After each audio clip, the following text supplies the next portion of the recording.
मजबूरी में जीने की हम सब आदी हो गए और अभाव में जीने वाला व्यक्ति, डरा हुआ इंसान कभी कुछ नहीं करता। पदाधिकारी की औकात क्या होती है?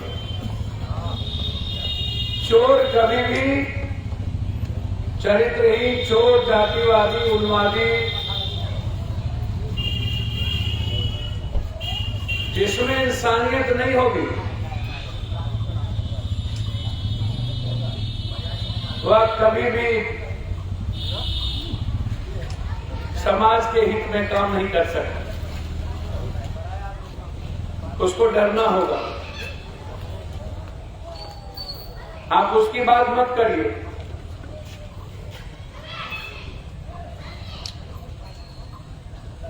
इस हिंदुस्तान में भैया मोबाइल को थोड़ा बंद करो, माथा पर पकड़ी, उधर जाके बात करें।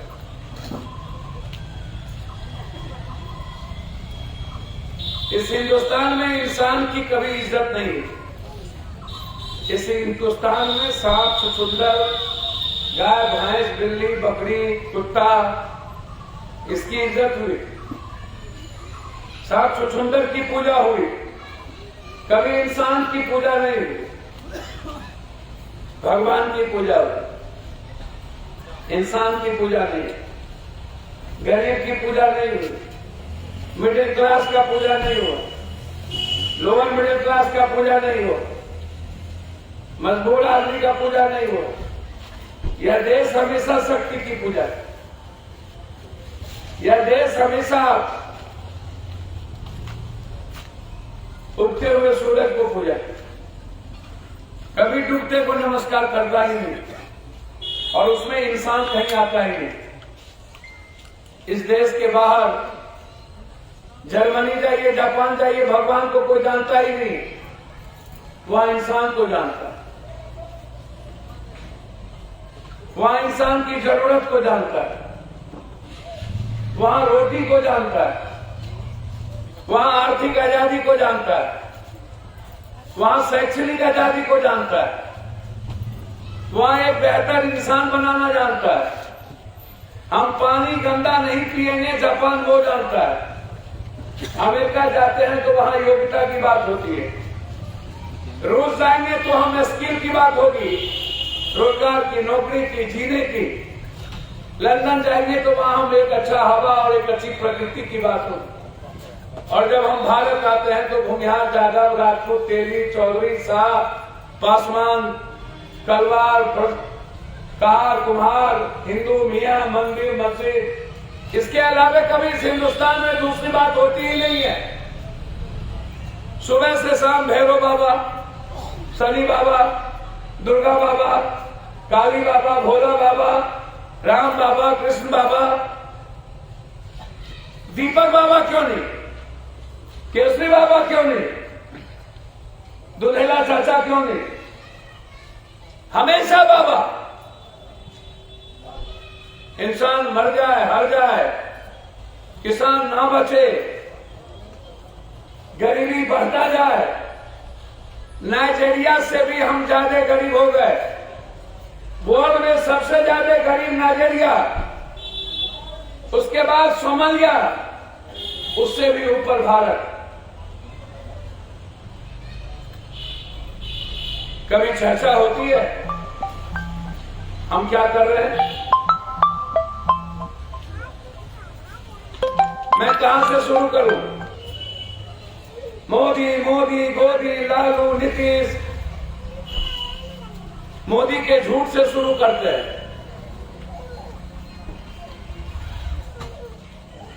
2012 के झूठ से हम उसका शुरू करते हैं। 2012 में उन्होंने क्या कहा? मनमोहन सिंह वित्त मंत्री थे, उन्होंने कहा वित्त मंत्री को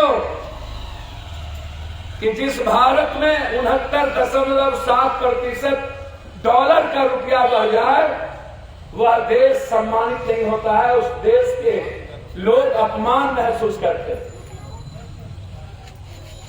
वह देश इज्जत नहीं कर सकता। यह बात कहा उन्होंने 2012 में। सुषमा स्वराज यही बात कही। उसके बाद 2012 के बाद नरेंद्र मोदी जब मुख्यमंत्री थे तो उन्होंने क्या कहा वो बता। उन्होंने कहा महंगाई, प्याज, टमाटर, अन्य चीजों पर। उसके बाद इनके बारे में हम बताएंगे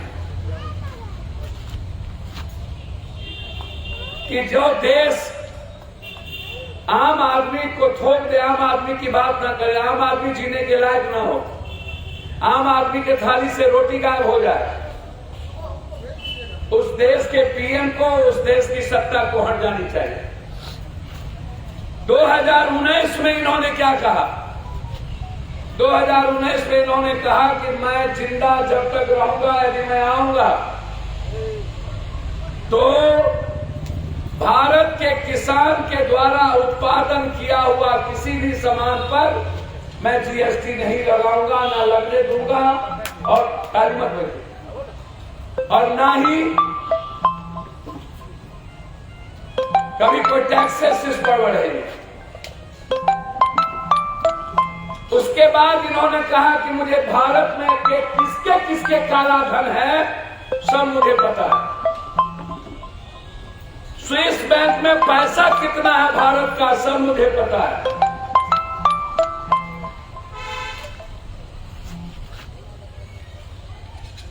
इतना ही नहीं, इन्होंने कहा पाकिस्तान इतनी सस्ती नहीं है, जवाब देना नहीं आता है तो चुप हो जाओ, छोड़ दो। तब इन्होंने बात की हर थाली में हर 15-15 लाख रुपया जीएसटी, नोटबंदी, रोजगार, बैंक। अब क्या कहते हैं ये? अब कहते हैं कि मुझे ये पता ही नहीं है कि स्विस बैंक में कितना पैसा है और काला धन किसका किसका है। ये अभी कुछ दिन पहले दुनिया में पहली बार भारत के उत्पादन पर क्षमता, किसानों की उत्पादन पर जीएसटी। एक गरीब बच्ची ने कल एक कविता लिखी है, नरेंद्र मोदी जी मेरी मां मुझे पीटती है कि मैं रबर का पैसा कहां से लाऊं। क्या हिंदू मुसलमान से रबर मिल जाएगा? नरेंद्र मोदी जी मेरी मां मुझे पेंसिल के लिए डांटती है कि मैं पेंसिल कहां से लाऊं। नरेंद्र मोदी जी मैं 4 दिनों से मेरे घर में मुझे मां ने दूध नहीं दिया। दुनिया के किसी मीडिया ने उसको नहीं दिखाया। एजुकेशन पर 17% टैक्स। भारत का कोई जाति धर्म मजहब का middle class, upper middle class और पुअर पीपुल जिसकी संख्या 85% से ऊपर, वो पढ़ नहीं सकता। 27 करोड़ एप्लीकेशन 8 सालों में नरेंद्र मोदी की सरकार को नौकरी के लिए गया। 27 करोड़, 0.33% मात्र। ये 8 सालों में ना जाने कहां दिया। आज से 15 दिन पहले राज्यसभा में इन्होंने जवाब दिया कि मैं 0.33% ही नौकरी दे पाया हूं, जिसकी संख्या होती है 7,13,000, जिसमें 0.2% मुसलमान, 0.7% दलित, 1.3% अत्यंत पिछड़ा और 7.2% पिछड़ा को ही मात्र किसी किसी छोटे जगहों पर नौकरी मिली। 0.7 दलित, जिसकी संख्या 27%। 27 करोड़ एप्लीकेशन में मात्र 0.33। हर साल 2 करोड़ नौकरी देने वाला, झूठ की पुलंदे पर काम करने वाला व्यक्ति। आप कोई एक चीज का नाम भारत में बता दो।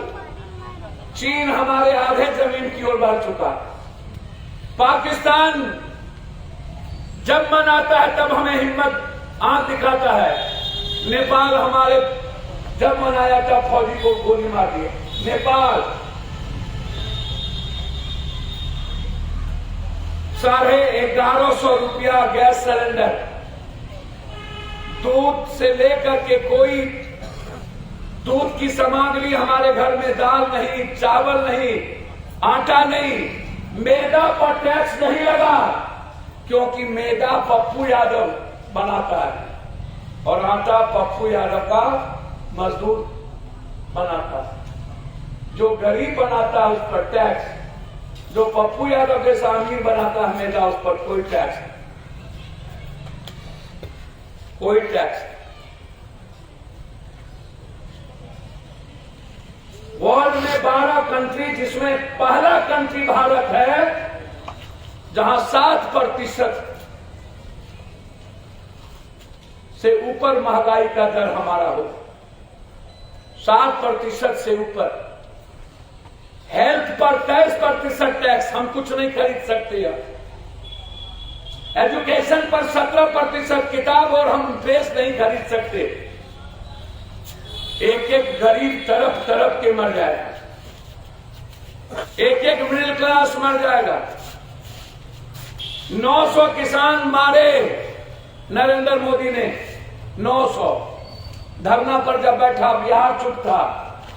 अग्निवीर की लड़ाई आई, बिहार चुप था। कोरोना की लड़ाई आई, बिहार भारत चुप था। बाढ़ की लड़ाई आई, बिहार चुप था। आरबीआई की लड़ाई हुई, रेलवे बोर्ड भर्ती, बिहार चुप था। पूरा देश चुप था। एक नौकरी किसी भी विभाग में नहीं मिलेगी। बैंकिंग में नौकरी खत्म, रेलवे में नौकरी खत्म। 3 सालों से सैनिक में बहाली नहीं हुई, 3 सालों से। अब अग्निवीर, ये कौन है अग्निवीर? पत्रकार जी, बौद्ध राजा की हत्या करने वाला राजा यशस्वी, जिसने बौद्ध राजा की हत्या करके राजशाही पर गद्दी पर बैठा था, उसका पहला पुत्र अग्निवीर, जिसको आरएसएस फॉलो करता है और हिंदुस्तान की बौद्ध आइडियोलॉजी, हिंदुस्तान की पेरियार की आइडियोलॉजी, बाबा साहब अंबेडकर की आइडियोलॉजी, दुनिया में दलित और कमजोर, एक तो पहले ही हिंदुस्तान में अत्यंत पिछड़ा दलित और माइनॉरिटी सैनिक में मात्र 0.3 है। या तो हम ओबीसी हैं या तो ऊंची जात के लोग। अब जब अग्निवीर आई 17 से 23, 24 के बाद अब किसी जात के यूथ को नौकरी नहीं मिलेगा। 23 और 17 के बीच अब कोई बच्चे नहीं पढ़ेंगे, वो सैनिक नहीं कहलाएगा, उसे अनुकंपा नहीं मिलेगी, उसे पेंशन नहीं मिलेगा, उसे शहीद नहीं कहलाया जाएगा, उसे नौकरी कहीं नहीं मिलेगी।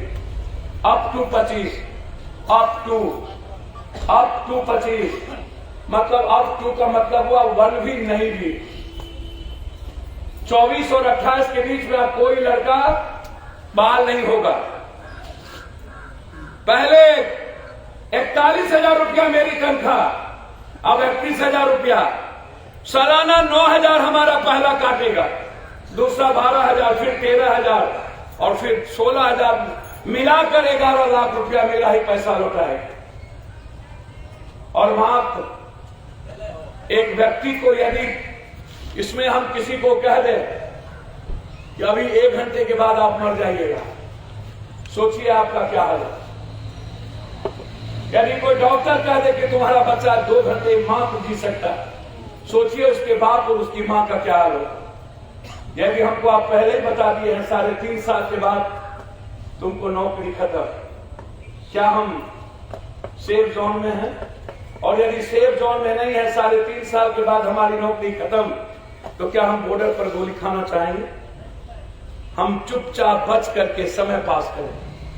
ये बेनिफिट किसको होगा? चाइना को। हमारे पास न पैसा, हम चाइना से नहीं लड़ सकते। हमारे पास न हथियार, हम दुनिया से नहीं लड़ सकते। हमारे पास सिर्फ युद्ध था, मरने की जज्बा थी, लड़ने की जज्बा थी, और यही डर चाइना और दुनिया को था। और यह डर भी अग्निवीर युद्ध के बहाली के बाद निकाल दिया गया, क्योंकि हम जब हमें सैनिक नहीं, शहीद नहीं, टेंशन नहीं, हमें पैसा नहीं, तो फिर हम अपनी बहन या अपनी मां को या अपने सगे भाई को हम कैसे छोड़ देंगे मरने? और अब 23 के बाद हमारी शादी, और 17 से 23 के बीच में कोई पढ़ाई नहीं, और 23 के बाद फिर हमारी पढ़ाई बंद, 24 से 28 एक भी नौकरी नहीं। ये है नरेंद्र मोदी। 2 करोड़ के हर साल 2 करोड़ के बदले 7,13,000, और यह नौकरी कहां मिली आज तक पता नहीं। 27 करोड़ एप्लीकेशन नाइजीरिया से नीचे। और अब हम आते हैं कुछ चीज उपहार दिल्ली छोड़ के बिहार आते हैं। पहली बार नरेंद्र मोदी आ रहा है, उन्होंने कहा भाइयों कितना लाभ, फलना फलना फलना, अंत में कहा 1.25 लाख करोड़, 1 रुपया नहीं ले। दोबारा आया गांधी मैदान, भैया बोला मैं कृष्ण के वंशज के धरती पर आया, मैं अबूक करने आया हूं, मैं मर्द का बच्चा हूं। बनते ही सबसे पहले बिहार को विशेष रहा, विशेष पैकेज, बंद पड़ी फैक्ट्री को पैकेज, राज बिहार दुनिया बनाती है। मोतिहारी गया, बोला भाइयों ये बाबा महात्मा गांधी की धरती है, दोबारा आऊंगा तो इसी मोतिहारी के चीनी मिल के चीनी का चाय पीऊंगा। 3 कर्मचारी आत्महत्या कर लिया, 3 कर्मचारी आत्महत्या कर लिया, 4 लोगों को गोली मार दी, और चीनी मिल की सभी जमीन माफियाओं ने हड़प ली, और वो चीनी मिल का मालिक चीनी मिल छोड़ के चला गया। फिर मगध के धरती पर गया, बोला भाइयों अगले बार मगध आऊंगा, यदि हर खेत को पानी और हर घर को पानी नहीं मिली तो दामोदर भाई नरेंद्र मोदी दोबारा बिहार नहीं आएगा। 7 बार वो बिहार आया, आज तक 1 कड़वा पानी मगध की धरती को नहीं मिला। मगध के किसान 300 से ऊपर आत्महत्या कर लिए, 1 कड़वा नहर में पानी नहीं गई। 700 किलोमीटर पद यात्रा हमने की 4 बार, 1 बार झारखंड से पानी नहीं दे पाए। मगध और मिथिला, कोसी सीमांचल दुनिया का सबसे गरीब, वर्ल्ड का सबसे ज्यादा। तब गया बाढ़ में नीतीश कुमार के साथ हेलीकॉप्टर से, बोला हम 500 करोड़ देंगे, मांगा गया 1,00,000 करोड़ बाढ़ से मुक्ति के लिए, और लगभग उसी तरह 1,00,000 करोड़ मांगा गया मगध में पानी के लिए। बाढ़ हमारे लिए अभिशाप बन गया, जो वरदान हुआ करता था। 1 रुपया कोई नहीं दी, 1 रुपया कहीं नहीं मिली। बिहार की लगभग फैक्ट्रियां बंद हो गई। ये दामोदर भाई नरेंद्र भाई मोदी 56 इंच की सीना किसान पर नहीं बढ़ाएंगे, बढ़ गया। एमएसपी देंगे, नहीं मिली। किसान जो मरे 900 उसको परिवार को देंगे, नहीं मिली। यदि इस 4 स्टेट में 5 स्टेट में चुनाव नहीं होता तो ये कभी समझौता किसान से नहीं करते।